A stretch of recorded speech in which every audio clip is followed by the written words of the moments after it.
At 4:30, we'll call this meeting of the Planning and Zoning Commission to order. Dorothy, would you take roll, please? Yes, sir. Garrett Harmon, Here. Rustin Zuber, Here. Tricia Byram, David Jones, Here. David Lipscomb, Here. Cliff Tuttle, Here. Hunter Patterson. Here. Thank you. Thank you, Dorothy. Well, I thank you for those watching on Zoom and participating. I assume that there's some folks out there doing that. It's a little awkward for everyone, this meeting style, but business must be carried on, and so we appreciate the city's efforts in making it a safe meeting. Item 1A on the agenda is approval of the minutes from our March 5th meeting. Commissioners, do you have any questions or concerns on those minutes, or do I hear a motion? Minor comment. On several of the items, it's after lists who spoke. It says hearing no one speak, as it should read hearing no one else speak.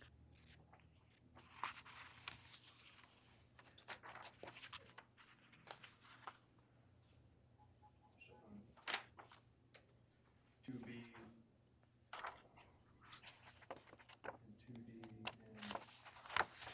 and 2D and 2E and 2B and 2C. All right. Anything else? Have a motion? I move we accept the minutes.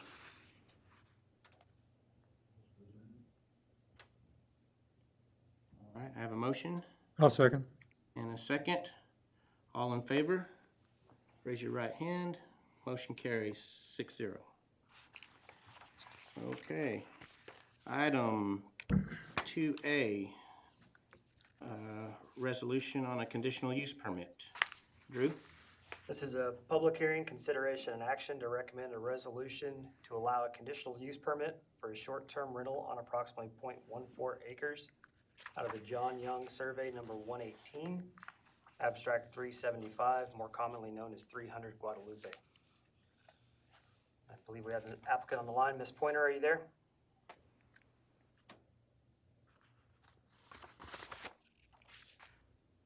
Ms. Pointer, are you there?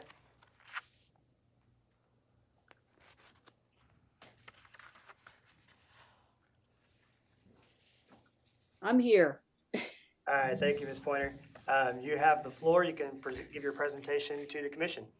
Okay, thank you. Good afternoon. My name is Cynthia Pointer, and I've applied for a conditional use permit for my property located at 300 Guadalupe Street to allow for short-term rental property. Just to give you some background on myself, I grew up in Kerrville, left to attend college at UT Austin, graduated, went to Houston for 30 plus years on a career, retired about 2 years ago, and I'm happy to be back home.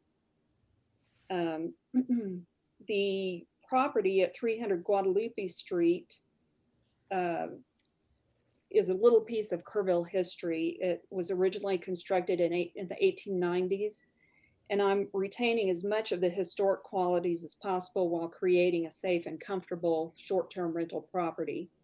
In the past, this property actually operated as a filling station, a grocery store, and a bait shop, and also a single-family residence.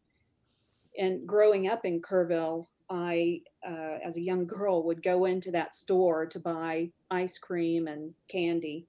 My grandparents lived right around the corner, so when the opportunity presented itself to purchase property, I was really excited, and I'm happy it all worked out. Of course, the property has been undergoing permitted renovations on both the interior and exterior, as well as the surrounding front and backyard areas. The majority of those renovations should be completed by the end of June. There might be some minor items that are completed shortly thereafter, but the majority substantially will be completed, hopefully by the end of June. I plan to market the property through services like VRBO, Airbnb, and HomeAway, and I'll have various restrictions related to the number of occupants at any one time on the property, requiring and maintaining the privacy of surrounding neighbors, maintaining a quiet environment, and I'll fully comply with the guest notification requirements and the P&Z requirements under a conditional use permit. I have also installed exterior security lighting and security cameras. With its close proximity to the Kerrville River Trail, one of my goals is to highlight the beautiful trail along with local Kerrville restaurants, businesses, and areas of interest. My intent is not to change the character of the neighborhood. I just want to highlight those wonderful aspects of the Kerrville area. So in closing, I'm respectfully requesting approval of my application for a conditional use permit, and I'll be happy to answer any questions you might have. All right, thank you. Commissioners, do you have any questions at this time? No questions? Okay. Moving to staff report. There were 21 letters mailed out on May 19th, and of course, the public notice was advertised on May 16th for each of these cases. The property and the surrounding area are designated with the transitional residential place type, not to be confused with our zoning district residential transition. A little nuance there with our comprehensive plan versus the zoning code.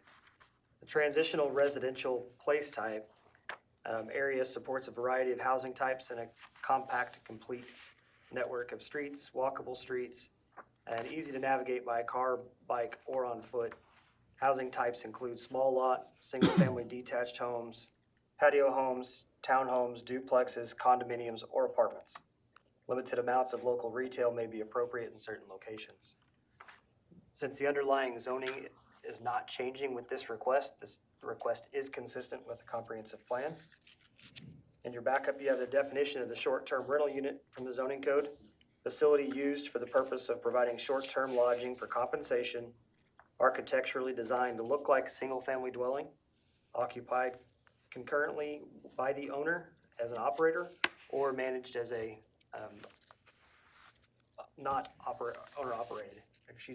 owner occupied. No more than 6 bedrooms total, and may offer meals to those who receive lodging. Surrounding area is zoned R1A and R2 with existing single-family homes. There actually is some existing single-family homes used as short-term rentals in the nearby area across the street on Guadalupe Street. Should be no impact on the thoroughfare plan. Should be little to no impact on traffic in the area. And they are required 1 parking space per bedroom and 1 parking space for the manager if it's if living off-site. In this case, on the site plan, I've highlighted the section here. The area that you see on the screen has been improved for additional parking. That can house 2 to 3 cars easily, depending upon orientation, but the surface has been upgraded and improved for parking.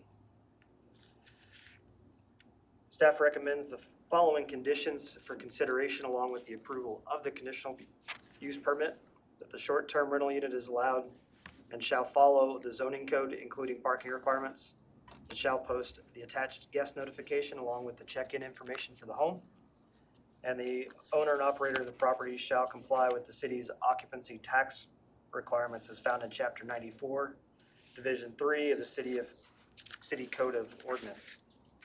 And with that, I'd be pleased to answer any questions before or after the public hearing. Commissioners, any questions before we open the public hearing? Preston? Drew, can you explain the difference between a bed and breakfast and a short-term? At its face, there is no difference. The short-term rental is specifically in a residential area. As the definition implies, a short-term rental is intended to look like a single-family home and fit in with the neighborhood. It does require the conditional use permit. Bed and breakfast, we actually do not have a listed use in our zoning code. So from the residential neighborhood, you'll have the short-term rental unit, which encompasses all the different formats that you might see. And then you have a commercial, hotel, or motel, no matter what the scale is. So more to the true bed and breakfast, small boutique hotel is just classified as a hotel under the commercial zoning districts. All right. Any other questions before the public hearing? Okay, seeing none, at 4:40, we will open the public hearing to some speakers. Okay. I do have one that signed up before the meeting. Mr. Baruti, are you there? Yes, do you hear me? Yes. Yes, we hear you. State your name and address for the record, and you have 3 minutes. Okay, it's George Baruti, 1616 Glen Road. So I don't really have a problem with the project or proposed use of the land. My issue ends up being with the conditions or lack of conditions when granting the CUP. So in granting a CUP, it is expected that P&Z would recommend some special conditions that would promote the health, safety, and general welfare of the public. On more than one occasion, the city attorney has advised that without attachment of some special conditions, it makes the granting of the particular CUP appear to be arbitrary, which could be ruled, a violation of applicant's due process or equal protection right. In this case, the 3 special conditions aren't really special. They're follow the zoning code, which every development is supposed to do. You could argue about the guest notification being special, but it's really pretty minor. And the owner operator will pay the occupancy tax. That again isn't a special requirement. Since they don't represent anything special, it makes this decision of granting it appear more arbitrary, and it sets it up for future CUPs coming in and expecting to get similar sort of treatment. So I would urge you to consider some sort of conditions that might apply, that parking. I haven't heard anybody ask how many bedrooms are there going to be. Maybe make a requirement about the parking, because if you're aware of that corner, if they start parking on the street, it's actually a little bit of a tight spot. But anyways, so I would just urge you to consider applying some special conditions, and I would urge you to grant the CUP just with some conditions. That's all. Thanks. Thank you. Mr. Garcia, are there any other public speakers for this item? No one else has raised their hand for this particular item. Okay, thank you. And I do have one letter that was written in today, yesterday. I'll read that into the record. Greetings, Ms. Barbara Burton. Greetings, I'm writing in favor of this CUP for 300 Guadalupe Street. It has been delightful for me to watch the renovation process of the beloved old building, having owned it myself for 22 years and spent a great deal of money and labor reinforcing the structure. I was never financially able to dress it all the way up that it has been now, as it deserves to be. And it is, after all, one of the oldest buildings in Kerrville. Becoming a short-term vacation rental will provide the opportunity to share a piece of Kerrville history with visitors coming into our community. I own and operate a short-term rental vacation across the street, and there's just another 3 or 4 houses upstream on Guadalupe Street. To my knowledge, there has never been any issue or any problem of the already existing short-term vacation rentals, and I cannot imagine there would be any problems with this one either. Ms. Barbara Burton, 235 Guadalupe Street. All right. Thank you. With no other speakers, at 4:44, close the public hearing. I agree that the parking should be addressed, but I believe it already has with the short-term rental requirements in general. But do we know how many bedrooms are in this unit? Ms. Pointer, are you there? Yes. Hello? Okay. Hello. How many units, how many bedrooms are in this unit? Or I do- guess technically there could be 2 bedrooms. I don't anticipate, well, I'm going to have some restrictions on the number of individuals at one time that can be there. And so I would not anticipate that there would be any more than 2 vehicles, although that parking court that is designated for parking will easily accommodate 3 vehicles, and not small vehicles. It would accommodate pickup trucks. So I think there's adequate parking. What I plan to do in the guest check-in information is indicate that there is no parking allowed on the street. Okay, that's a good idea. Thank you. Okay, Yes. thank you. Drew, is there really a curb and gutter there? Or is it- There is curb and gutter around the corner. How do you access the parking? There is a curb cut. See if I can get my mouse working here. There is an existing curb cut here. Not quite to, current curb cut standards, but that curb cut has been there.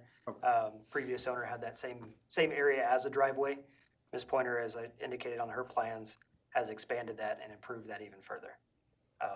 With 2 bedrooms plus 1 for the manager, those 3 parking spaces would be consistent with the zoning code. Okay.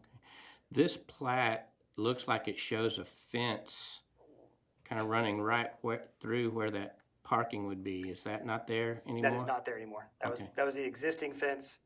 She's since added some new fencing and, like, as she said, improved the property and done some renovations around the property. Okay. And so that the picture that we're looking at, that structure is gone. It looks like Yes, a garage cover or yes, the carport is gone.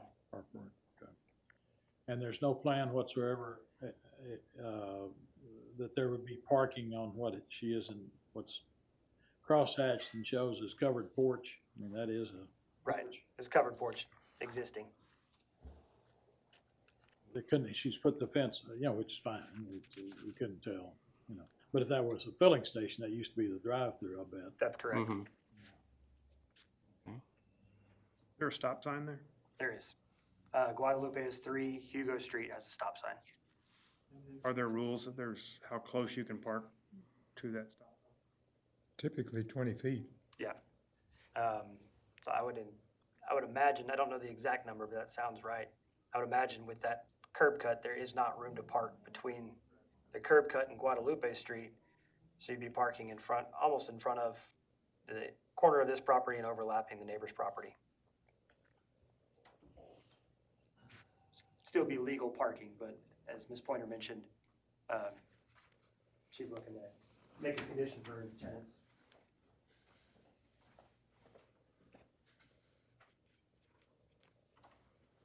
We have another speaker. Or Drew? Sorry, one more thing. Just want to make sure for the public, if there are any other public that wish to speak, they do need to press *9 or raise their hand in the app. I forgot that during my opening announcement, excuse me. Mr. Garcia, are there any other public that would like to speak on this one?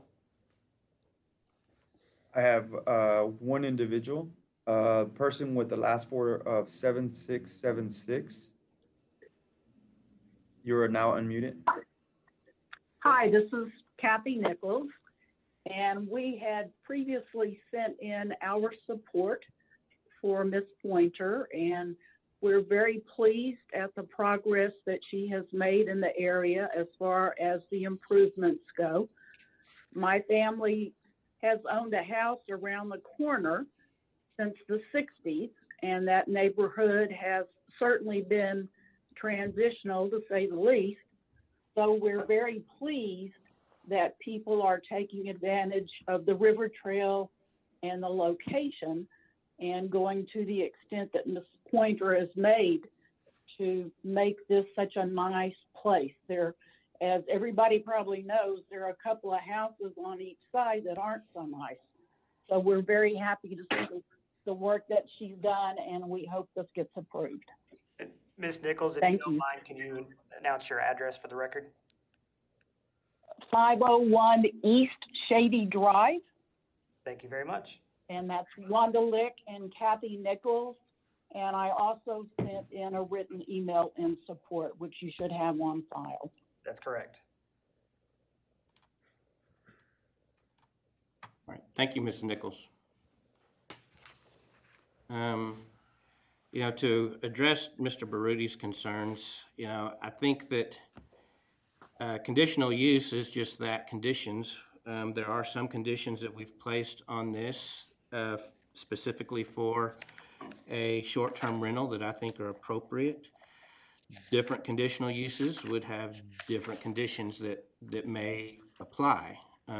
In this particular instance, I don't see that there is anything necessarily more that needs to be addressed that already has. If someone were to expect to come before planning and zoning for a conditional use and not have any conditions, I think that's pretty naive. It's really specifically designed to be set up for individual bases on a case-by-case basis.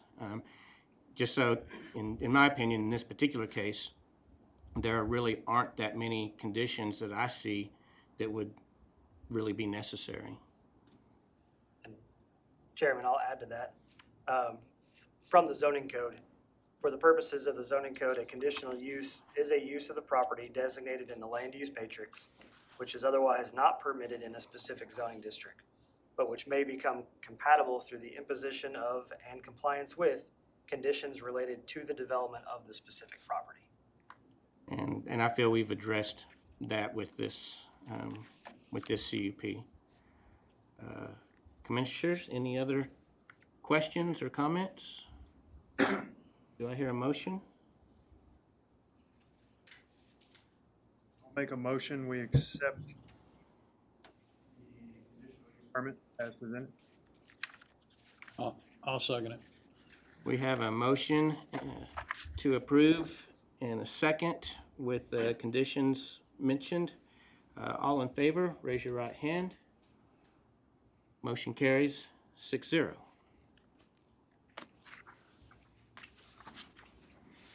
All right. Moving on. Item 2B is a change in zoning case. Drew? Yes, this is an ordinance to change the zoning from R2 medium density residential to R3 multifamily residential on Lot 2 and part of Lots 3, 4, and 5, Block 1 Riverside Additions, more commonly known as 333 Guadalupe Street. Mr. Marion Gray, are you on the line?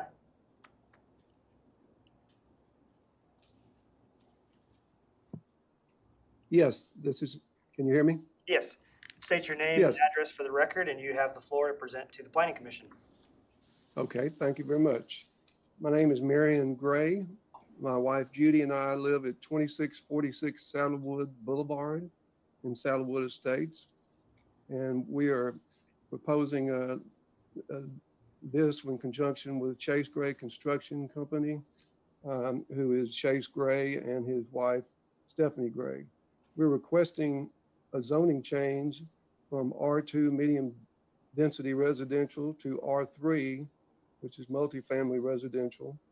And the purpose of this is to allow long-term residential detached rental residences. We purchased the property, as a little background, in August of 2017. It was rated at that time R3 zoning, which would allow what we are proposing here. We got the initial permit in November of 2018, and our plan was to remodel and then develop the rest of the property. We got the initial permit, as I mentioned, in November of 2018 to remodel the 1933 vintage home, which was one of the original homes in the Riverside Addition. And we have done that, and I think Chase Gray will talk about that after I'm done. We plan on adding 4 one-bedroom new detached residences, about approximately 600 square feet, and also add 4 two-bedroom residences of approximately 1,138 square feet, which would all have granite countertops and spray foam insulation and be done on slab construction. We would have a minimum of 2 parking spaces per residence, which is what is required as we understand it. And the purpose would be long-term rentals.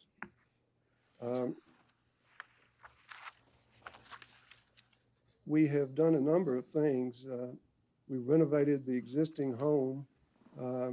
We have gutted the building and totally remodeled it with new electrical, plumbing, and spray foam insulation. And we've also met with the city parks and recreation to determine the method to connect this property to the river trail, which is one of the reasons we got interested in it, in addition to the R3 zoning.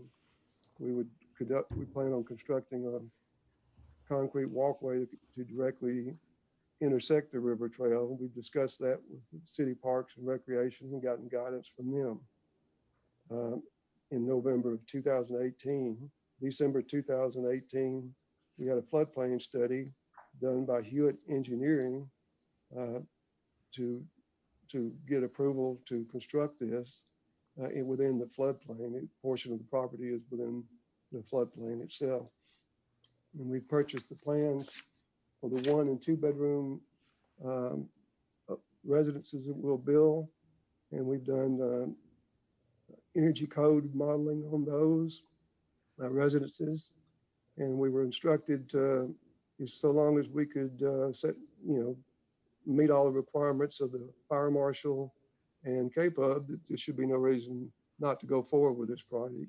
We met with Jason Lackey, and he requested that we do a fire flow analysis for the property, which we did in February of 2019. And we met with KPUB, Tom Alexander, in September of 2019, and set up the property to be serviced according to what he suggested, and went ahead and funded that. So at that point, the city rezoned this particular property from R3 to R2, and we did not realize it. We just did not catch that.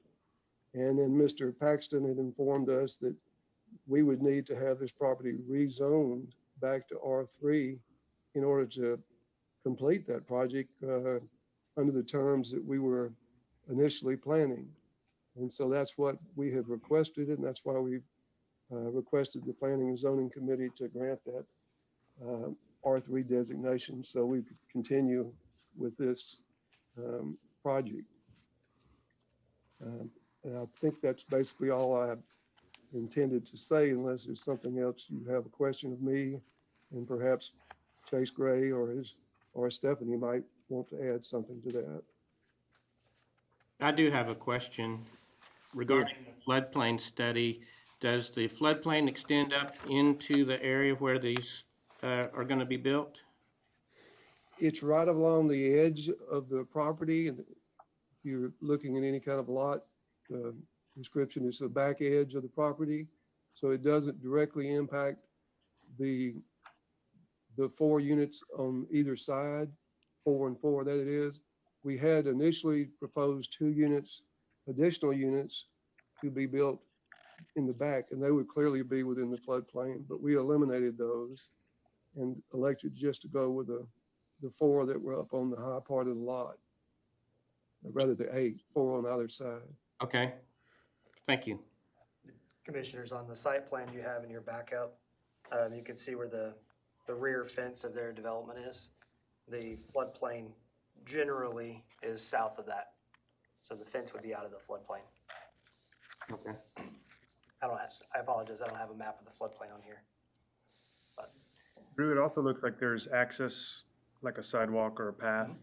They had started working with the Parks Department on what specifications are required to have a private connection to the river trail, because the river trail does run across the river bank across this property. So they had worked that out beforehand. Just the zoning change with the overall citywide zoning change occurred before they pulled any permits. Here's that path crosses property lines. I don't believe the river trail actually crosses this property line. Mr. Gregg, you may be able to correct me on that. I believe the river trail is beyond the extent of this property line. As you can see, some of the other properties actually have true river frontage behind them. They have worked with adjacent owners for easements on that. Okay, they're getting easements. I also believe we have Chase Gray on the line. Chase, did you have anything else to say? Yes, sir. Can you hear me? Yes. State your name and address for the record, and then you have the floor. I'm Chase Gray, address 134 Heather Court, Kerrville, Texas. I'm with Gray Construction Company. I'd just like to reiterate what Marion was talking about, that we started this process quite a while back while it was still zone R3. And a pretty significant amount of money has been spent up to this point. I know we've had meetings with the city with the initial site plan, and at that point, it was all pretty much good to go. I think we had to iron out some stuff with the fire marshal and stuff like that. So as of right now, the way I understand the R2, you can put duplexes on each of those lots, which we thought, you know, that wouldn't fit in with the neighborhood, the type of houses that were there. So we opted to do bungalow style houses. And I'm not sure if you guys have the plans in front of you on those, but we feel it would fit more with the neighborhood and the existing homes there. And as far as anything else, I think Marion has pretty much covered that. The remodel, you know, we're up into hundreds of thousands of dollars invested into this property, and I feel like with the documentation that we have from the city and the stuff we've done with you guys as far as on this project, I feel as we should have been technically grandfathered in on this project because the rezoning has just happened. So that's pretty much all I have to say as far as that right now. If you guys have any questions, just let me know. All right. Thank you, Chase. Yes, sir. Commissioners, any other questions, Rustin? So the change in zoning happened during the code rewrite? Is that when it happened? That is correct. Okay. Yeah, with the August 1st, 2019, or excuse me, October 1st, 2019, the new zoning map, this area was rezoned to R2. So between Lowry Park and the Dietert Center, this area was actually zoned, the majority of it was zoned R1A. I don't know if you guys can read it on your screen or not. 327, where the cursor is there, to 341 was zoned R3, excuse me. Those 6 lots were zoned R3. This is one of the areas that the committee and the consultants both took a close look at. One of the primary goals of the Code Review Committee was to not create any new non-conforming properties. With the majority of these lots being single-family homes, the R3 zoning does not allow single-family with the new zoning code. They recommended that this be zoned R2 so that it'd be one zoning across this block at that time, because R3 would basically make all of those lots non-conforming. Since that was one of the primary goals of the committee, that was the recommendation that came out of that. This project, of course, as you heard from both Marion and Chase, they had started some of their due diligence work with various departments to get their project started. We did not have any formal applications for approval for permitting until well after the zoning code had been adopted. So that's why they're here before you. If you recall, when we went through the zoning change, that overall process, council did extend a 6-month review period for both the zoning code itself and some zoning classification questions. And they've submitted that before you and then on to council for that question, based on the previous zoning, moving into the new zoning. This is considered multifamily. It is. Single-family construction per unit, multifamily because there are multiple units on one lot. Were there any other questions for the applicant specifically? Yes, on the plat, could I get a description of the fence it seems to be all the way around the property? Is that pillar or board fence, what? That's a silt fence right there. Silt fence on the backside, yeah. What's the side? Are they gonna fence down the side? Yes, I think you can hear me. This is Marion Gray. Yes. Yes, that is a chain link fence that exists today. It goes around the entire property, or most of it, to the floodway anyway, in the rear of the property. But our plan would be to put a privacy fence down the sides, certainly, and we're contemplating putting a privacy fence around each of the units. Is what we're thinking we would do. If that answers your question. The height? What's the height? Undetermined, but that would be open for, suggestion. But maybe 10 feet or 8 or 10 feet or something to that effect. From the code standpoint, anything behind the front of the structure, so those front 2 buildings or front 3 buildings on Guadalupe Street, anything behind the front line of those buildings, there is no limitation on height. Anything over 6 foot requires a permit. From the front line of the building towards the street, the maximum height is 30 inches. Okay. All right. Any other questions for the applicant? Mr. Lipscomb? Yes, no dimensions on the layout of the structures, but I would assume fire access is fine. Does that mean the trucks are gonna have to back out? I can't believe they're gonna turn around in that space at the back. Or do I have that? So this specific site plan has not been reviewed by all departments at this time. Okay, Through that due diligence, once they started working on their project, they were working closely with the fire marshal to get those specifications. So without dimensions, I can't answer for sure, but that will be a requirement because it is considered multifamily.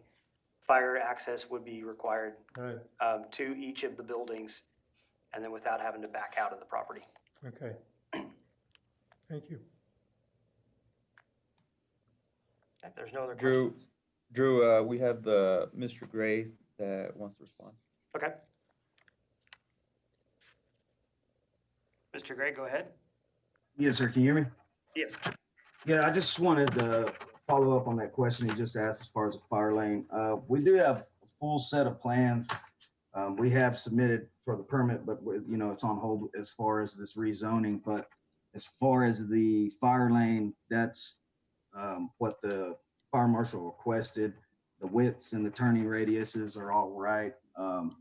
And hose drag from the truck on any one of those portions can reach around any one of those buildings. So that should be fine with them. Obviously, it hasn't gone through the permitting process, but that's based off of his guidelines. Okay, thank you. All right. Any other questions before the public hearing? No? Okay. Oh, I'm gonna yes, give Drew? full report here. Okay.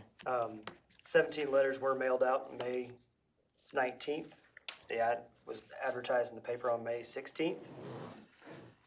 The property and the surrounding area are transitional residential place type, which again, as we talked about the previous case, housing types can include the small lot, single family, traditional single family detached, patio homes, townhomes, duplexes, condominiums, or apartments. Small portion of this area, as I mentioned, was zoned R3 under the previous zoning, including this lot. The application did start their due diligence process with the city. However, the project had not moved forward with any applications prior to the zone change in October of 2019. As indicated by the transitional residential designation on the future land use plan, a variety of houses is recommended for this area, which includes multifamily. Additionally, the project will provide for new housing units that helps fill in some of the housing needs in Kerrville, as seen in the strategic housing plan and the guiding principles of the housing section of the Kerrville 2050 plan. Proposed site includes a private river trail connection and has oriented the site to not back the buildings up to the river, but open it up more like a courtyard to the riverfront. Further down Guadalupe Street is the Dietert Center, Palacios del Guadalupe condominiums, Take It Easy RV Park, Brookdale Guadalupe River Plaza condominiums, Callow Foundation main office, Guadalupe River condominiums, the 1011 Bistro restaurant. This neighborhood, truly matching the description of that transitional residential place type, includes a variety of housing types from single family, some smaller lot single family, up through multifamily. As you can see on the zoning map here, coming from Riverside Nature Center, Lowry Park, there are some single family homes existing on the south side of Guadalupe Street. Moving west, the Dietert Center, the Palacios del Guadalupe. As you come around to the next park, you have apartments and condos across the street, as well as the RV park. Throughout the rest of the neighborhood between Guadalupe Street and Junction Highway is a variety of lot sizes and home sizes, truly meeting that place type based on the future land use plan.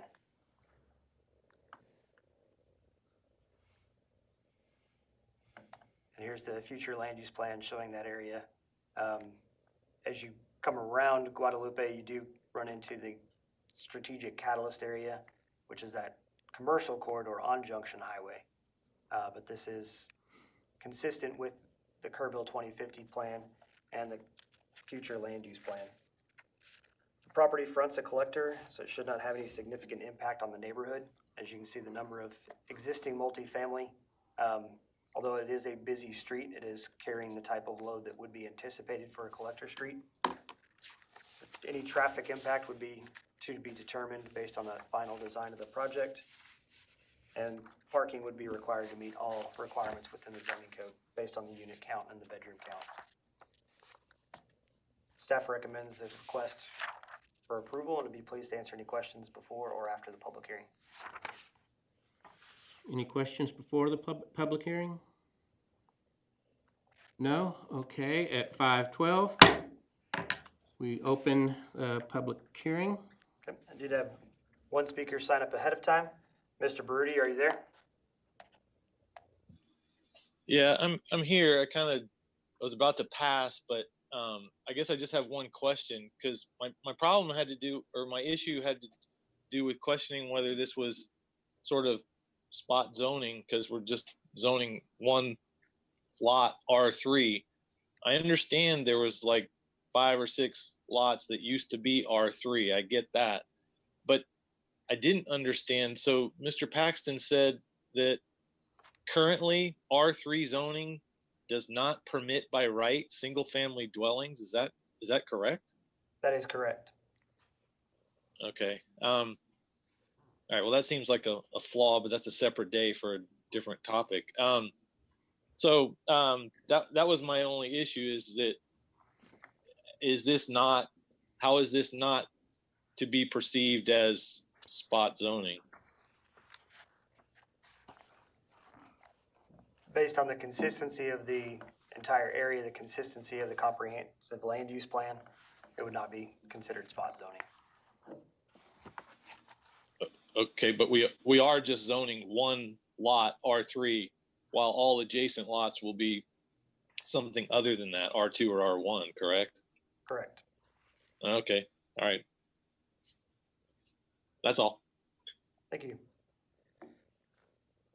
If there are any other public that would like to speak on this item, you can raise your hand on the Zoom app or press *9 on the telephone. Mr. Garcia, are there any other public that would like to speak on this item? Yes, we have one individual that has raised their hand. The number was 0038. You are now unmuted. Speak. Speaker, state your name and address for the record, and you'll have 3 minutes to address the commission.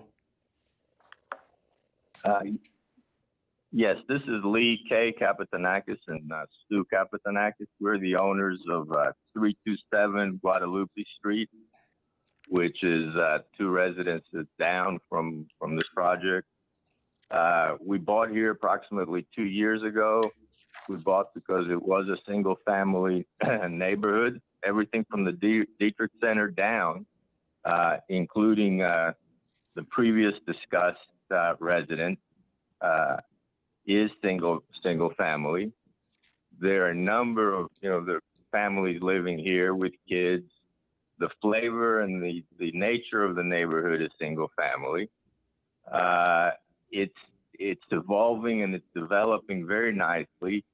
The previous in your first discussion really showed how that is the neighborhood is developing. It's transitional and it's improving. I think this would be a step back.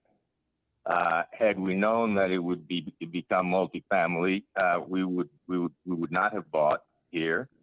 And in addition to that, I think the parking situation. I understand that it has to meet code. But you're talking about 8 units, 8 residences, 16 vehicles. I think it would be a big problem for the traffic flow here. I don't think that you can accommodate 16 vehicles. I know that the plans need to show that, but it's going to be very difficult. And just overall, with the development of the river trail and what's going on in this neighborhood, I think that this will be a step back. I think it will hurt the neighborhood. I'm concerned about the fact that you would be zoning an R3, one property R3, the rest of us are something else. How does that affect us down the line? And it's just something that we very strongly oppose. A number of people in this neighborhood that we've talked to oppose it. I think you have letters in that speak to that. And I would urge you not to approve this application. All right. Thank you. Any questions? I do have Mr. Garcia. Are there any other speakers that would like to speak? Not at this time. Okay. I have one other letter that was written in this week. This is from Francisco Javier Morales at 325 Guadalupe. Good afternoon. This is Francisco Javier Morales, property owner of 325 Guadalupe in Kerrville. I'm in opposition to the proposal for case 2020-17 regarding the change in zoning. My reason is that I do not think the street can handle the increase in traffic. There are so many residential homes on that street, and there are so many cars that pass by as is, not only on the property owners, but the citizens who use it as a quick through street to cross that part of town. It is frustrating to see the cars speed by as it is now, and there is an increase in recreational population for those that use the street and the trail for fitness. I think the proposal will make it more dangerous, not only for the current homeowners, but also these citizens enjoying their recreational activities by increasing traffic flow. Please be sure to mark me as in opposition to this change. Thank you, Mr. Morales. Okay. All right. Was that all the speakers that we had? Yes. Okay. All right. At 5:19, we will close the public hearing. Commissioners, any thoughts specifically? Drew, I have a question. Okay, so they started this development project. It sounded like there were some timing issues. If they had done something, was there something they could have done that would have grandfathered them in? And if so, what would that have been? If they had, at that time, if you recall in the old zoning code, we did have the requirement for a development site plan to be approved. They had submitted a pre-development and had met with some city staff. That's where they were starting with parks, the floodplain application, and the fire marshal requirements. They had started that due diligence, but there was not any application submitted for either a site plan or a building permit before that, rather before January of this year. So had any of those applications been submitted, it would have been grandfathered and they would have moved forward with the project. mean, I'll be honest, I'm struggling with this both ways. I see both sides. As far as the applicant goes, I really feel for them, starting the process, the investment they've made in it, following the codes that were in place at the time, and then kind of having the rug yanked out from under them. At the same time, I also understand the neighborhood's concerns.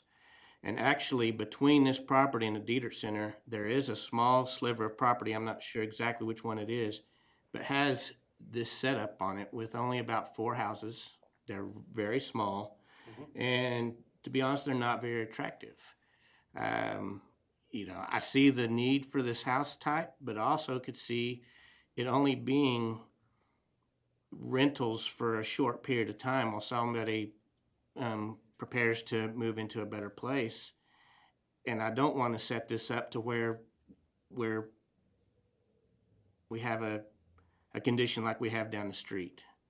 And so I'm really torn with both of these. As far as spot zoning goes, I think if you look on the south side of Guadalupe Street all the way along the length of it, there are so many types of zoning going on. That necessarily isn't as big a concern to me as just how this property would develop over time and the people that have already invested in it. It is a tough question to address.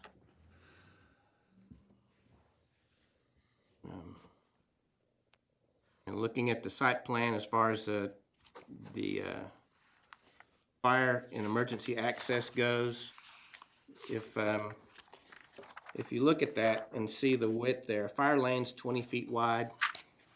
It'll need a 50-foot diameter turning space for a fire truck to turn in. So if you got 20 foot of fire lane on each side, 2 rows of parking that are 19 feet apiece, and then another spot that's at least another 15 or 19 feet between that. I think it looks to me like this meets those codes for emergency access. And the parking spaces meet the numbers required. And honestly, I think in a pretty creative way as far as preserving room for landscaping and minimizing the amount of hard surface. So as far as the plan goes, I think it's appropriate. As far as the use goes and the need in the Kerrville as a whole, that's met. It's just I've seen these types of properties not develop nicely over the years and then end up being an eyesore for whatever reason. And I'm sure that there are some that are successes as well. I just don't want to open a door for something that's 10 years from now we're sorry we let it happen. And I don't know, I'd be really ready to hear some of the other commissioners' thoughts. On the multifamily R3, can it be short-term or long-term? Is there any limitations on that? These would be long-term rental, What is the definition of long-term, then 6 months or? anything over 30 days. Yeah. And I think Mr. Gray made mention of it as well. With the current zoning R2, since they do have a combination of 4 lots, each one could have a duplex on it as long as it meets the minimum lot size, which would be 6,000 square feet. Again, just kind of judge and scale in the drawing. I believe each lot is well over 6,000 square feet. So from a density standpoint, it's really not much higher than what they could do under the current zoning. It's really just a layout of keeping it as one lot and having multiples on that one lot. But if we approve it, there's no way to enforce that layout, right? We're just changing the zone. You are correct. This is just a proposal that they've been working on. It is straight R3 zoning, so that's correct. So they could build an apartment building there. Do an apartment complex or a more traditional apartment building. With the adjacency to the R2 on both sides, the R3 zoning does include additional height restrictions and setbacks. So they'd have a 10-foot setback on the side property rather than 5 foot like the R2. Height restrictions. Second.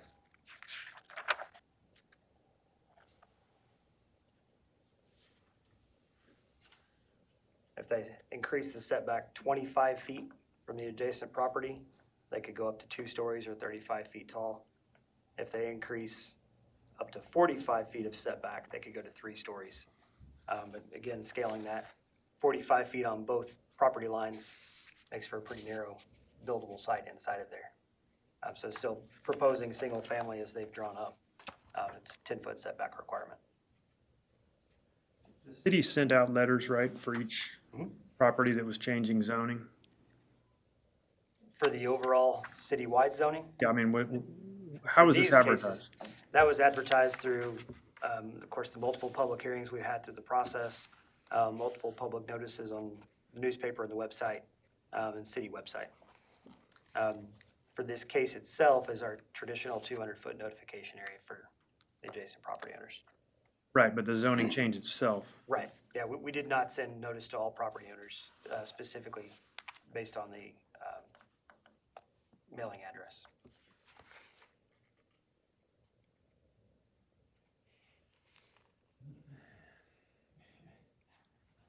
I can, I don't know if there's a camera feed or not, but I'll just, state for the record that this, I could, obviously looking at commissioners and the wheels turning, this is not an easy decision for any of us. But we will need to make a decision one way or the other. Are there other options other than changing the zoning? Some type of a?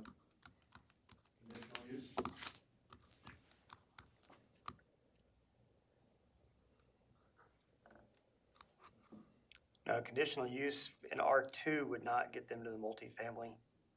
The only other option would be a planned development district, but it wouldn't meet the acreage requirement. So R3,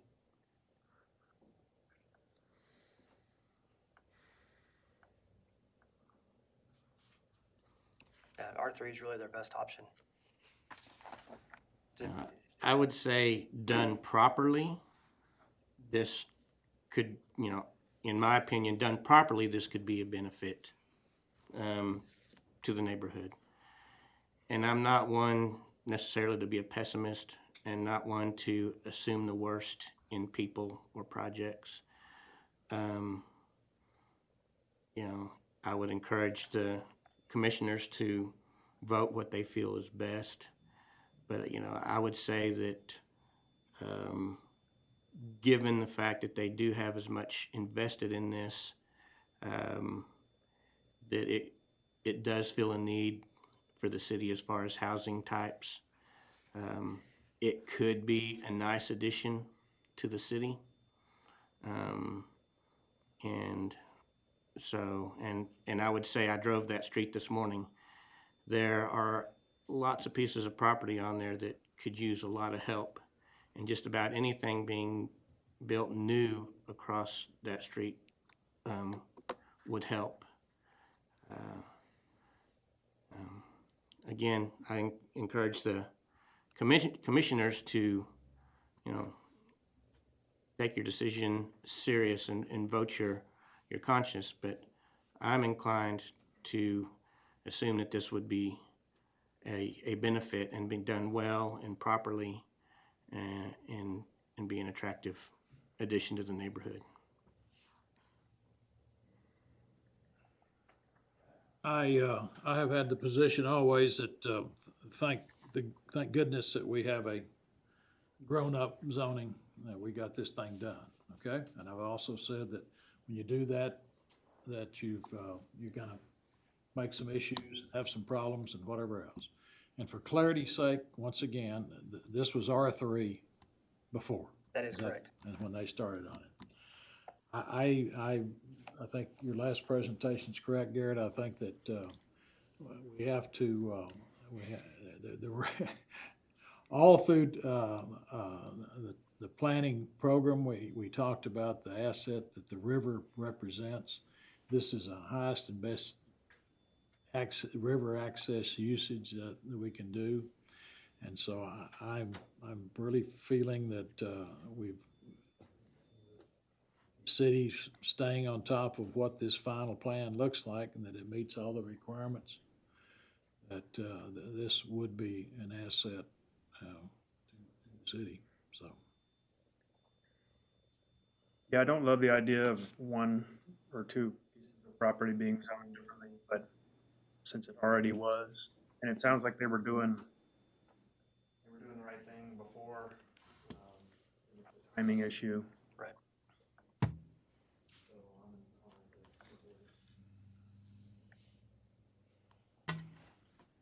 Any other comments, or do I hear a motion?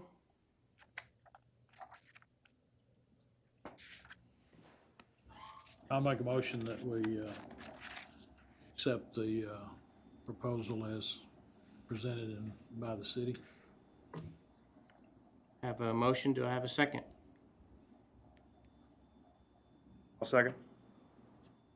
Have a motion and a second. All in favor for approval, raise your right hand. Motion carries 6-0. Thank you, commissioners. Okay, next agenda item, 2C, is a conditional use permit. Resolution for a conditional use permit for a parking lot standalone and automobile dealership for used auto sales on approximately 6.44 acres out of the Waddell survey, survey number 145, abstract 345, more commonly known as 401 Sidney Baker. Mr. Massey, Mr. Wellborn, are you on the line?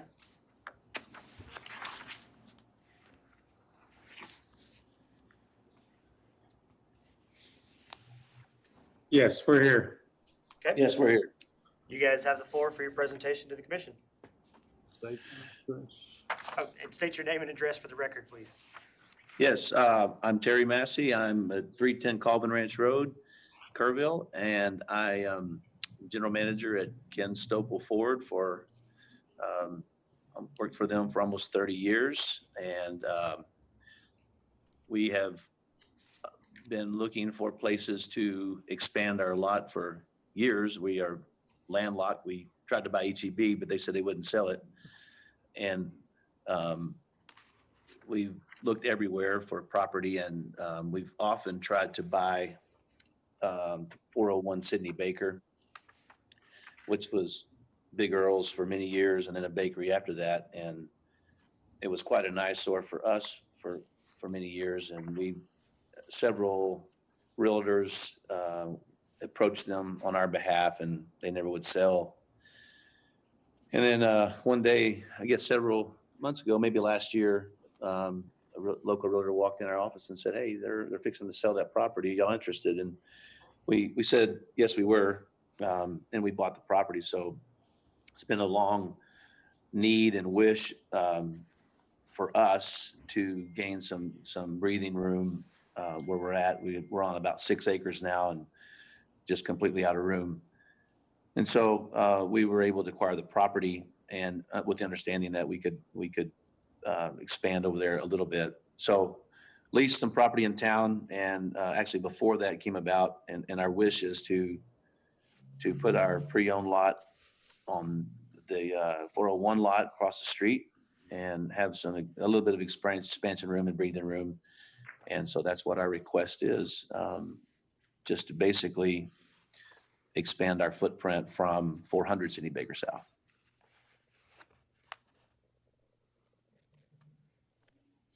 All right.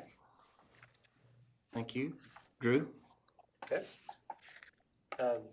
Letters were mailed out, or 12 letters were mailed out to adjacent property owners on May 19th and advertised on May 16th. At the time of writing the agenda bill, no comments had been received and have not received any since then. As I mentioned, the applicant is requesting a conditional use permit for a parking lot standalone as their phase 1. Phase 2, they are looking to expand their used auto sales from across the street. Both requests are a conditional use permit in the C2 commercial district. For the purposes of the zoning code, a conditional use is a use on a property designated in the land use matrix that is not otherwise permitted in a specific zoning district, but which may become a compatible use through the imposition of and the compliance with conditions related to the development of a specific property. As with several conditional use permits, the commission has always asked staff to provide topics of discussion related to that site and of course drafted comments for that discussion. So we've provided some of those with you today. Since this packet came out on Friday and was published on the website, we have met again with the applicant and owner to revise some of those. So I'll go through those revised conditions as well. Again, part of their request is a two-phase project. Within the first 6 months or 180 days, they will pull their permits for the standalone parking lot, just as storage of inventory. Within the next 2 years, they will move into that being a used dealership. Can I ask a question real quick on that? Yes. What is the reason for going to a standalone parking first? Or what's the reason for breaking it into phases? Part of it is the zoning code requires a conditional use permit to acquire a permit if necessary within 180 days. It was also part of their proposal that they are going to use it for inventory, not immediately, but soon, because they do need the space. But they're not prepared to move into the used lot at this time and develop it as a used dealership.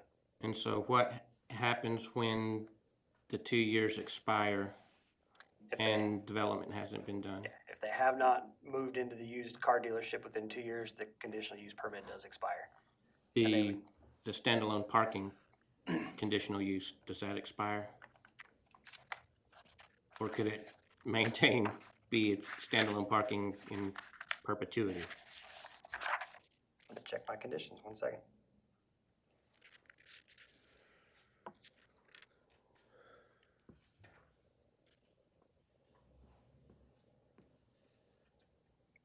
The way the conditions are worded, the conditional use permit entirely would terminate. Certainly amend that if needed, but the way it's Including the standalone parking? including the standalone parking. Okay. I'm sorry. No, you're fine. Continue. Again, staff has drafted and recommended some conditions for consideration. Those are conditions based on policies within the Kerrville 2050 comprehensive plan.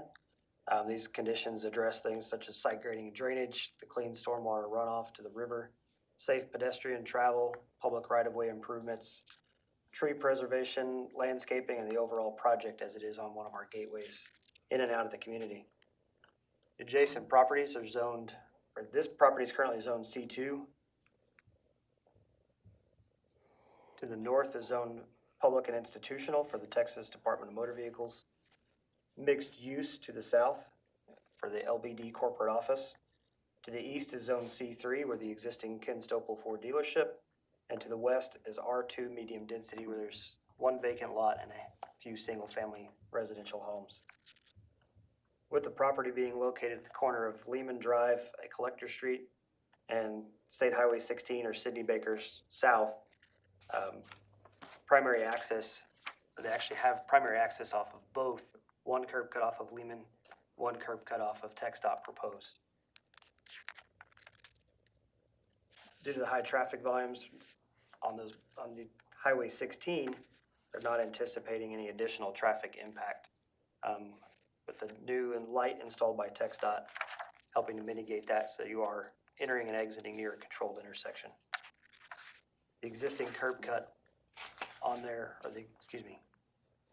the curb cut on Highway 16, based on the site plan, is an existing curb cut on TxDOT, onto TxDOT right-of-way, so they would not need any additional permits for that. I'll go through the amended conditions. Bear with me here. Commencement of the standalone parking lot shall commence within 180 days, consistent with the zoning code. If it does not commence after that, the conditional use permit will terminate. The standalone parking lot will last for 2 years. upon the improvements to make it a used car dealership within the next 2 years. It is tied to the site plan, which you see here is Exhibit B. You can see the phasing between the blue and red on this site here. Plating and improvement plans. If installing any underground utilities with Phase 1, whether it be water or sanitary sewer, the storm drain system, property will be required to be platted. If there are no utility installations, that condition may be deferred to Phase 2. Specific improvements based on Phase 1, site grading and drainage plans will need to be presented to the city as required by code and reviewed by city staff. Detention basin and storm culvert, again, as part of the development of the property, they need to adequately size those storm drains as it ties into the drainage system at the north corner of the property. And if there's any TxDOT permissions required, they need to go through that process, of course. Provide safe pedestrian access from the current Kinstopel Ford dealership across the street to this both standalone lot and the used car dealership. As you can see on the screen here, and as you have in your backup, this white is the existing curb or crosswalk at the light. There is an existing handicap ramp, and noted in blue, there is not currently sidewalk between the two existing handicap ramps. We have talked with TxDOT. TxDOT at this time is not considering an additional crosswalk that would be at the new light here on Lehman, because that would be a new additional crosswalk, new utilities run for pedestrian light signals, new handicap ramp, etc. But TxDOT did support the addition of this sidewalk between those handicap ramps to help facilitate that pedestrian access from the new car dealership to the used car dealership. Yeah, for public right-of-way improvements, the existing curb cuts that are going to be closed, they'll be required to replace curb and gutter and sidewalk as required by current code. And then any damaged portions of the curb and gutter in that location, replace that as well. Parking lot and vehicle travel lane, they are proposing either asphalt or concrete, but based on the drainage of this property and the type of use, anything that would be less than a solid pavement would not be acceptable. So we are requiring asphalt or concrete. Tree preservation, as much as practical, preserve the large diameter trees on the development portion of the property. Go back to the site plan. So any of the existing trees within this development, they've agreed to try to preserve, if possible, depending upon the final design and layout and grading of the property. If they can mitigate and keep some of those trees by rearranging some of their parking and parking islands, they will. The hillside, obviously you can see on the site plan, they're not proposing any development up the hill above the retaining wall. And so that'll be left as native land as you see on the site plan. The existing trees and natural vegetation. And because the project is located along the major entryway to the city, we're requiring landscaping on both Lehman Drive and Sidney Baker South frontages. They're proposing landscaping similar to what they have at the dealership across the street. Based on the drainage of the property going directly into that underground storm drain, the drainage of the property should run through those landscape beds to provide some natural stormwater filtration. That storm drain on the north corner of the property does go underground and feeds into the storm drain that goes directly to Louise Hayes Park. So that filtration off of this site is important for the water quality coming into the river. They're showing an elevated display at the corner for vehicles. Just make sure that coordinates with any site distance requirements and heights, so we're not impeding any visibility for that intersection. Parking lot and exterior lighting shall be full cutoff fixtures and the light source fully shielded and aimed so that they're not producing any glare on adjacent right-of-way or properties. Signage will comply with the existing city sign regulations. Trash and other solid waste collection bins and dumpsters shall be equipped with lids and screened with a gate, opaque screen, and a minimum of a 6-foot screening fence on the remaining 3 sides. Outdoor storage and display shall be limited to the vehicles. They can't have any shipping containers or any other outside storage. Site improvements specific to Phase 2 for the used auto dealership. Anything that was deferred from Phase 1, of course, comes into Phase 2. Any future improvements that are not already approved by TxDOT will have to go through that process. And again, with the visibility of this project on the gateway in and out of the city, for the retaining wall portion, anything that exceeds 5 feet high is recommended to be stepped back to multiple sections and landscape between to break up that facade so you don't see just a large looming wall behind the dealership. And then, as with any other thing, any other zoning regulations do apply. Based on those conditions, with the conditional use permit and the impacts on the site and the area, staff recommends the case for approval. All right. Commissioners, any questions before we go to a public hearing? I have one concerning traffic. If I was located north of this site, considering Sidney Baker's pretty busy, I'd come in on Lehman Drive. Have you looked at traffic impact on that road? Lehman Drive is a collector, so Should be okay? anticipated more than just a residential street. Of course, there's neighborhood that comes in Right. south of town, so there is certainly traffic on that road today. And I think with the layout that they have on one access on Lehman, one on Sidney Baker, some of the other traffic impacts you would anticipate at that corner should be mitigated by customers coming in Both the ways. easier way, whatever that may be from where they're coming from. Yes.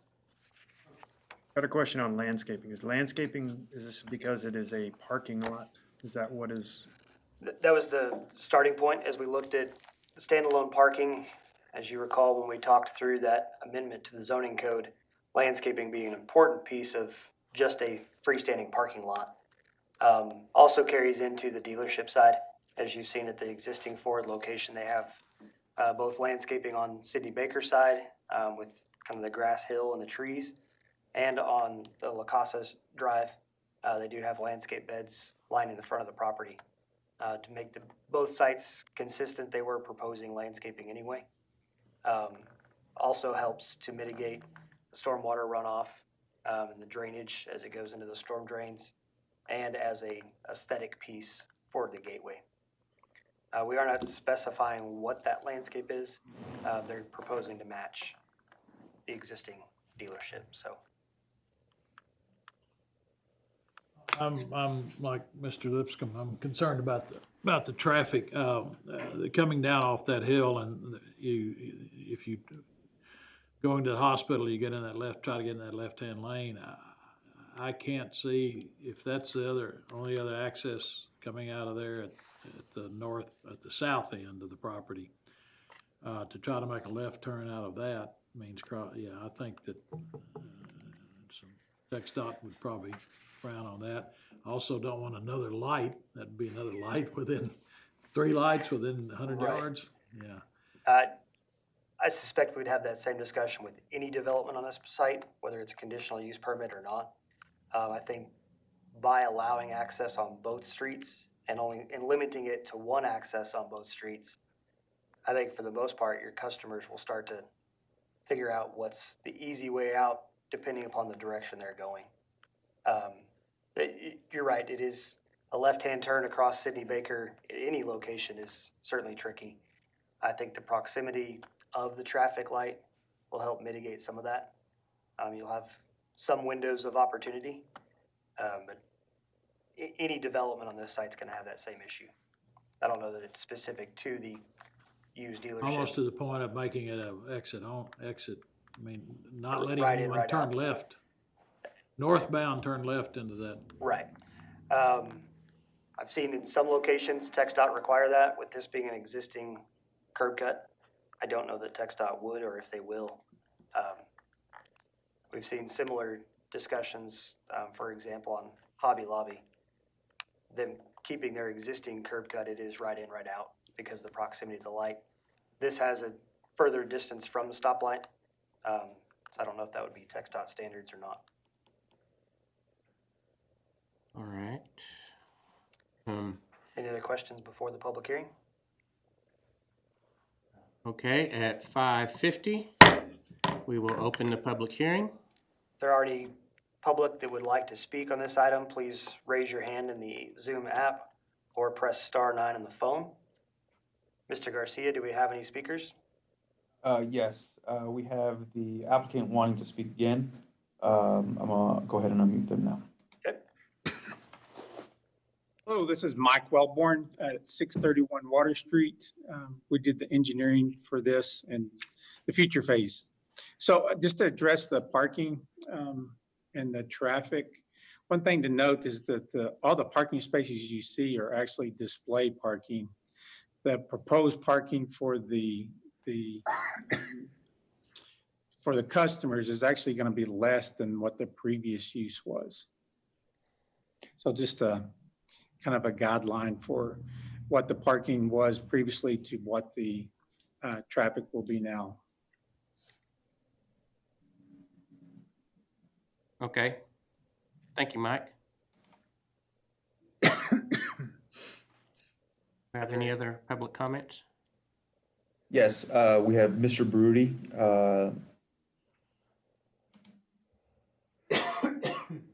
Hello? Hello?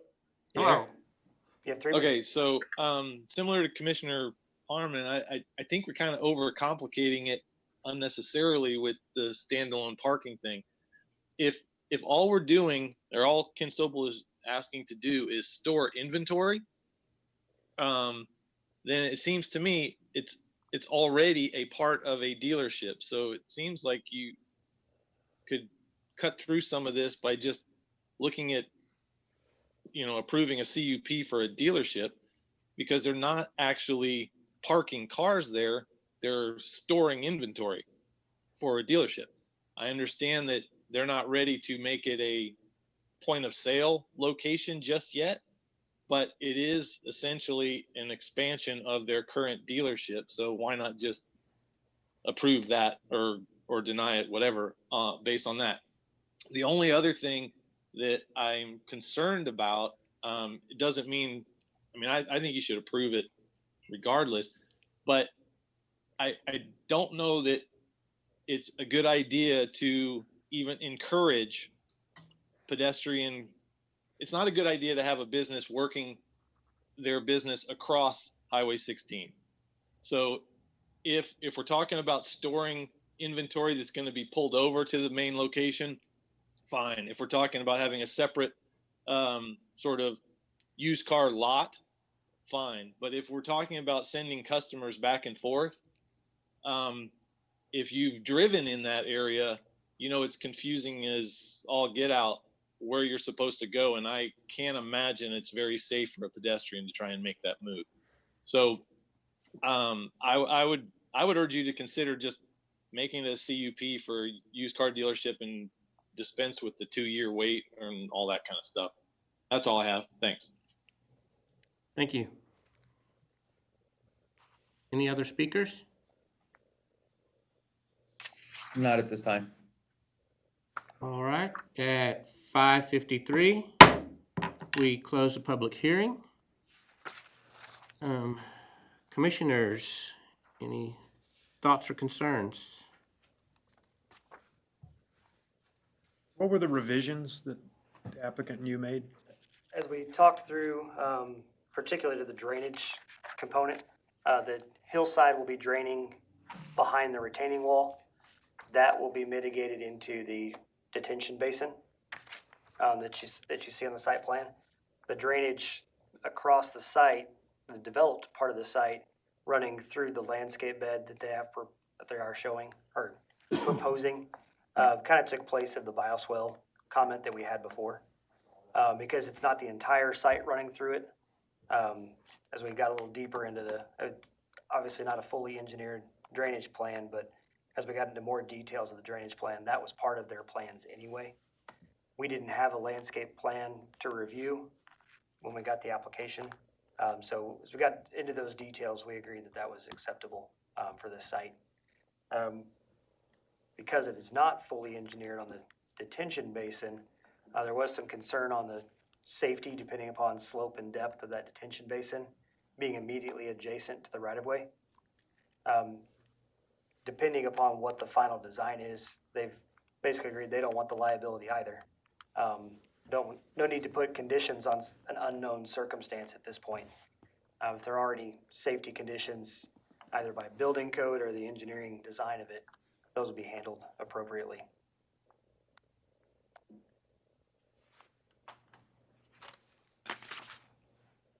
One more question. The dumpster screen, was that because it's also a parking lot as opposed to a standalone building? No, it's really more because it's a major gateway into the city. I know some of you have seen, traditionally, most new developments have some kind of screening. Just because we don't have a final location of that, just wanted to recommend screening as a gateway aesthetic. It's not a city requirement, that's. Not a standard code requirement, that's correct. But just to keep it from being any kind of an eyesore, whether a standalone parking lot or the used car sales, have a screening fence around that. And then the other, on the hillside preservation, we talked about a potential easement. Because it's already tied to the site plan, there's no need for a recorded easement on that. Any amendments to the site plan, they have to come back through this process for both public comment and consideration by the commission and council. So that the lack of development on the site plan leaves it that native hillside to protect the hillside based on Kerrville 2050 policies.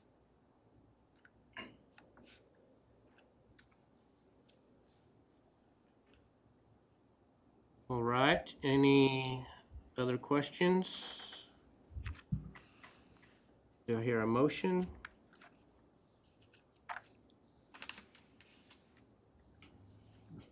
We allow the conditional use permit as presented. We have a motion, do we have a second? I'll second. We have a motion and a second to approve. All those in favor, raise your right hand. Motion carries 6-0. All right, next agenda item is item 2D,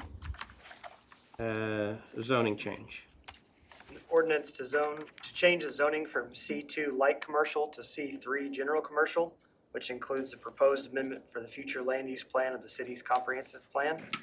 And on approximately 6.812 acres out of the Francis survey number 146, abstract A0137, generally located east of Medina Highway, Highway 16, and north of Fairway Drive. And Mr. Arnold, are you there? Yes. Okay. Yes, I am. You have the floor. Thank you. Good afternoon. My name is Bill Arnold, and my wife Carol and I have lived at 228 High Ridge Drive for almost 21 years. And that lot adjoins the 6.8 acres that is the subject of this proposed change. And if you look at the location map, I've had the honor of speaking with every one of the landowners that goes Mr. around. Mr. Arnold? Yes. Are you representing the applicant? I'm not. I represent opposition. My apologies. I thought you had signed up as the applicant. Give me just 1 second and we'll hold on for the public hearing. Mr. Okay. Garcia, do we have the applicant on the line? I don't see one. Okay. Hold on, I have someone that just raised their hand. I don't know if they are the applicant or not. I'm gonna unmute them for a second. Yes, my name is Tom McKeon, and I am the applicant. Okay, Tom, thank you. Sorry about that. Not a problem. You have the floor for your presentation to the Planning Commission. Yes. Again, my name is Tom McKeon, and I'm the president of Duff Enterprises, 301 La Casa Drive, and I'm representing the owner of the property, which is just under 7 acres on Highway 16. The the reason for the request is, again, like a prior applicant found out after the fact that the long-term zoning for this property being S34 had changed, and specifically the change affecting the permitted use of the property for building multifamily, as well as nursing home, convalescent home occupancies. And in talking with Mr. Paxton, basically was told that the C3 would be perhaps the way to go. I don't necessarily believe that, but C2 would be fine, except for the fact that it does not permit multifamily housing as well as nursing and convalescent home. This property was purchased some time ago, and with the purpose of developing multifamily, this large tract in the city limits, there are very few of them left, but it's again very similar to properties that have been developed on Bandera Highway, multifamily, two properties very specific to this area and location. Although the property is sloped, it has been looked at a couple times in terms of developing, but there are no current plans to do that, but believe that if it's not permitted, the property basically has been devalued. So I don't know. Subsequent to seeing the Mr. Paxton's recommendation, we did talk about potentially staying with C2 with an exception for multifamily and perhaps another dwelling occupancy. And with that, I'll take any questions you may have.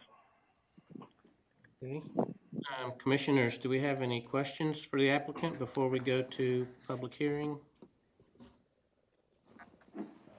No? Okay. Drew? Thank you. The request is based on the comparison of the previous zoning, S34, to the current zoning, C2, suggesting that C3 is more in alignment with the S34. We had 23 letters mailed out on May 18th, and the notification was published in the Kerrville Daily Times May 16th. The property and the surrounding area are designated with neighborhood residential. Neighborhood residential is predominantly single-family housing on detached lots. Units are typically larger than those of some preservation residential place type, and limited amounts of local retail and services may be appropriate in certain locations to support that primary use. A C3 district is designated to accommodate retail service, offices, activities and entertainment, recreation and tourism, and heavy motor vehicle-related uses and more intense businesses. Properties in the C3 zoning should be located along major transportation corridors, but based on the place type of neighborhood residential, the C3 request is not consistent with the Kerrville 2050 plan.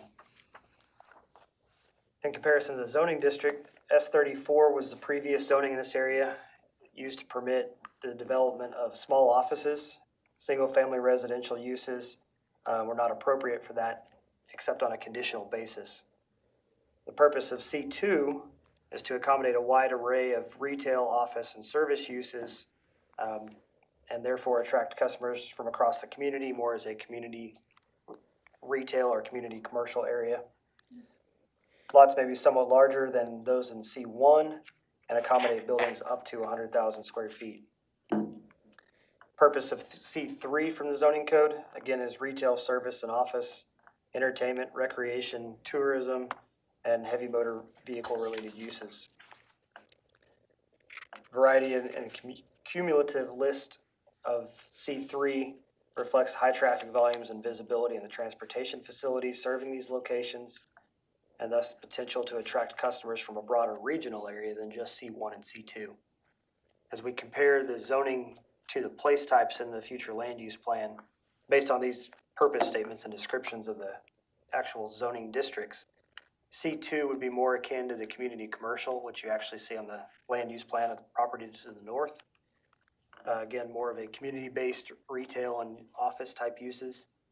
C3 gets more into your regional commercial, like you would think of more along Sidney Baker and I-10, some of the larger gateway areas for that regional draw beyond the city of Kerrville.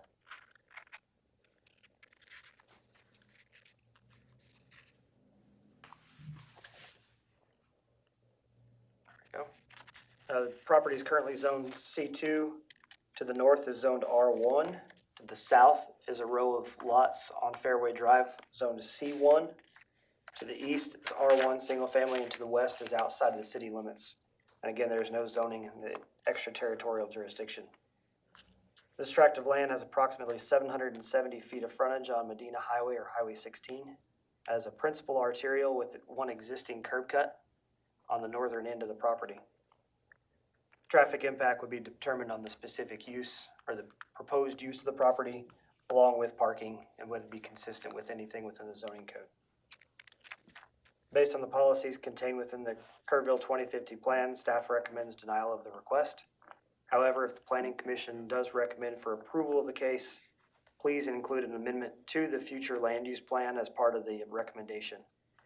Future land use plan amendment should change this property from neighborhood residential to regional commercial to be consistent with the C3 zoning district request. And bear with me as I go through several slides here. I have a comparison table both in your backup and on the screen here, showing the listed uses of S34, C2, and C3. As we went through the zoning rewrite, there was not a district that was directly correlating to S34. This region that had S34, not just this property and some others around it, on the south part of Kerrville, a lot of those districts were compared to C3 and C2 and using a chart similar to this to see what were the most compatible list of uses. Also, as you recall, one of the goals of the rewrite was to eliminate the large amount of conditional uses that were listed in each zoning district. So you can see through this list, and I'll scroll through kind of slowly here, but S34 had a significant number of conditional uses, which would be required to come before the commission and council. Comparatively, C2 matches those fairly closely with permitted uses.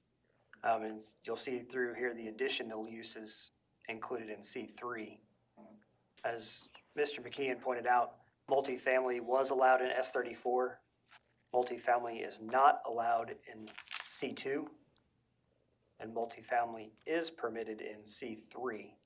And when I say multifamily, I'm including multifamily, assisted living, nursing homes, some other commercial uses that would be akin to multifamily.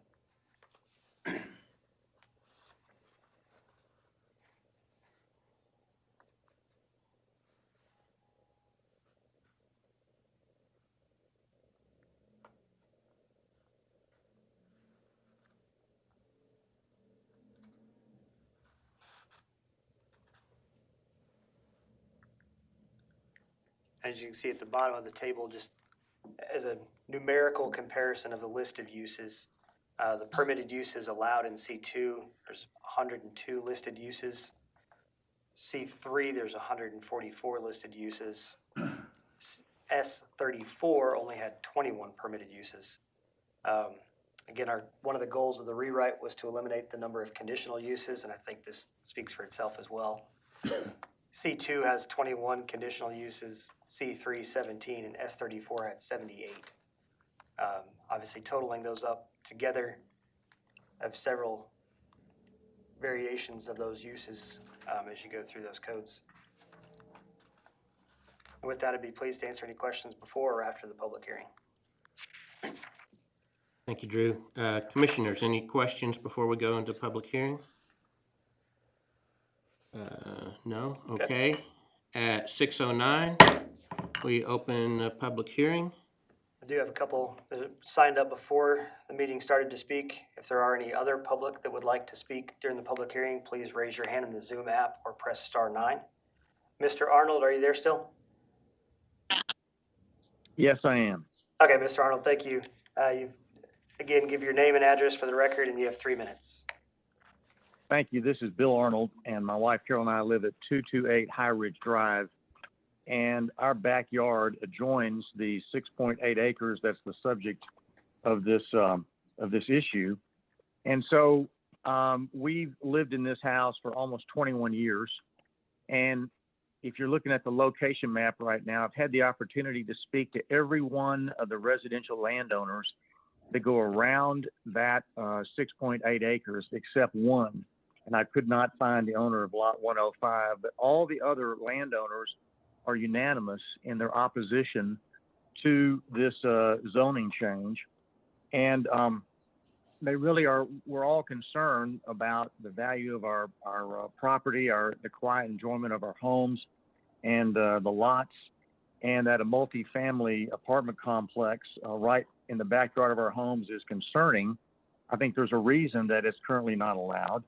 And another concern we have is that there's no planned development or multi-use site development plan that anybody can look at to see exactly what would happen and how it would impact all of the residential owners in the neighborhood, and that they would have to work with us and planning and zoning and city council to see what exactly the plans are. Also, when I looked at the conditional and permitted uses, there are many conditional uses in the C2, but where you have to come in and get, a application to have those conditional uses, but those are all permitted under C3. That no, request would be made for permission to do it. It's just, file an application. And my understanding is it's basically done, including like a taxidermy shop and independent living facilities, amusement centers for the outdoors, those kinds of things. So that's basically the position of the people that I talk with, which, like I said, is almost all of them, and appreciate all of y'all considering this. Thank you, Mr. Arnold. Okay, I have Mr. Harold Danford. Are you there?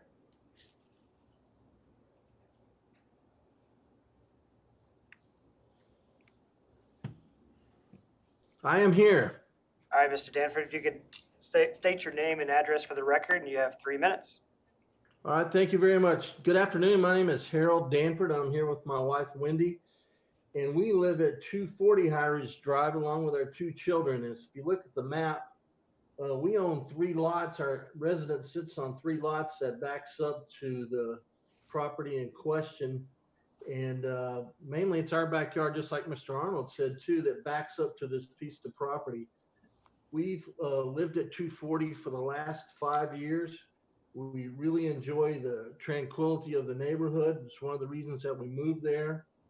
Our backyard, our piece of property probably has the largest amount of property that backs up to, or residential property that backs up to the property in question.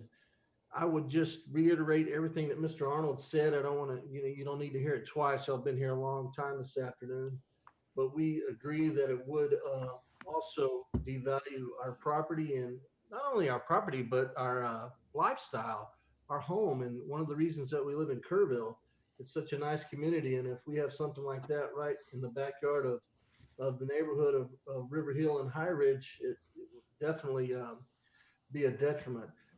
As far as lot 105 is concerned, that Mr. Arnold wasn't able to contact those people that lot just recently sold, but I was able to talk to the realtor, and I know the lady who bought that is planning on building a house. There was just a new house built in lot 100, and I also talked to the adjoining landowners, and we're all in opposition. And I thank you for your time. Thank you. Mr. Garcia, are there any other speakers? Not at this time. Okay, thank you. Okay, at 6:14, we will close the public hearing. Commissioners, do you have any questions or thoughts? Wouldn't be appropriate for a planned development district since he's got a very small idea for usage. It would. The planned development district does require a minimum of 5 acres. It does meet that requirement. He would also have the option of a mixed-use district, which also allows multifamily and a combination of commercial uses. Both of those do require a concept plan with the application. As Mr. McKeon and I talked before he applied, they don't have a proposed project at this time, so didn't have a concept plan to submit. That was kind of the direction going towards C3 to pick up the multifamily as an option. Again, just kind of reiterate, as we went through the rezoning process, obviously completely rewriting the zoning code and going from the 49 districts down to 17, not all of them met apples to apples. This is one that, as we looked at it up front, based on the uses allowed in S34, recommended C2 as the closest recommendation for that property. The other option could have been R3, but that would have limited it to one use rather than a number of commercial uses. So similar districts to S34 were also recommended to go to C2 or C2 or C3, given the varying degrees of land uses permitted. So, yeah, would R3 work? That'd be the next question. R3 would work. Still be a minor change on the comprehensive land use plan, but certainly not as large of a jump from neighborhood residential up to regional commercial. There's some uses on there that probably would not. Right. Yeah, and the R3 again would be limiting to just multifamily, so it would eliminate any of the commercial uses. And again, Mr. McKeon was looking at trying to get as close apples to apples as they could. I mean, to me, the proximity to Highway 16 South really does lend itself to a commercial use. Although, to me, C2 seems appropriate. And without any type of plan or direction showing what could be done with C3, we're just completely opening the doors to anything. And I don't know that that's appropriate. There could be some uses, even some multifamily uses that may be appropriate. But, you know, if that were to happen, I would really like to see some type of buffer between that and the residential area. You know, a lot of times we'll have a buffer zone, you know, a transition, you know, residential transitional zone or something that offers that buffer. To me, there are lots of uses in C2 that apply. I would say that the homeowners in the High Ridge area need to be prepared for something to be developed there at some point in time. But I think just opening the door completely to C3 is not really appropriate. It just opens up to too many options that I don't feel really fit. To me, C2 is appropriate use. A planned development or mixed use that came in and offered some buffer or some thought to how it fit with the neighborhood, you know, would certainly be welcomed. But in my opinion, I think that the C2 is appropriate.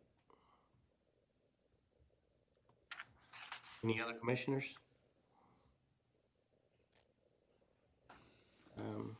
Do I have a motion? Motion to deny. We have a motion to deny. Do I have a second? I'll second. We have a motion and a second to deny the application for the zoning change. All in favor, raise your right hand. Motion carries 6-0. Thank you. All right. Where are we? Is that the end? That's correct. We do not have any plats this month. Brief staff report for you. We are continuing to work with our consultant team on the update to the subdivision code. That'll continue to go through the code review committee for a couple of reviews before it lands in y'all's lap. We do have a couple of agenda items on the books ready for July 2nd. So we will have our regular meeting July 2nd. Time will tell what format we're in at that point in time, whether it's a similar alternate format that we're in today, or if we've gone back to more of a regular meeting, we'll see. But keep that on your calendar for July 2nd. We'll have at least a couple items for you. All right. Thank you, Drew. Thank you, commissioners. This was a new experience. I felt like we handled it pretty well as the circumstances allow, and I'm glad we had some public input. And so if there's nothing else, meeting is adjourned at 6:20. Thank you.